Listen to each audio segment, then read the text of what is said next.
Hey guys, and welcome back to another tutorial. In this video, I'm gonna show you how to fix Roblox error code 272. Let's go.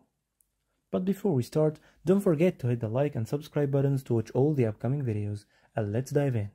So, this error may have another name called lost connection due to an error. As you can see, this is how the error looks. So this problem usually encountered as an internet cache problem. So to solve the problem, the first method we need to do is to restart our computer. And then we need to try to open Roblox after restarting. And we can do so by clicking on the start menu and open it, and then click on power options and click on restart. If this method doesn't work with you, so we need to disable the browser security settings. We are doing so by clicking on these three dots on the upper right corner.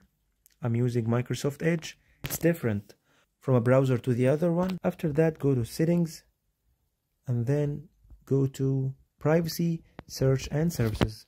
Scroll down till you find the security tab. Just make sure all these options are turned off and try to open Roblox. If this didn't work, we need to clear the Roblox temporary cache files. By open the start menu and search for run, then open the run app and type the percentage sign 2 times, and between them type local app data and click on OK. After that, try to find Roblox here and delete the Roblox folder. The final method is to clear Roblox cache for browser, and we can do so by opening Roblox main website and then right click here and click on inspect. After opening the inspector, you will find a small double arrows. Click on them and then click on application. Inside the application, go to storage and just click on clear site data.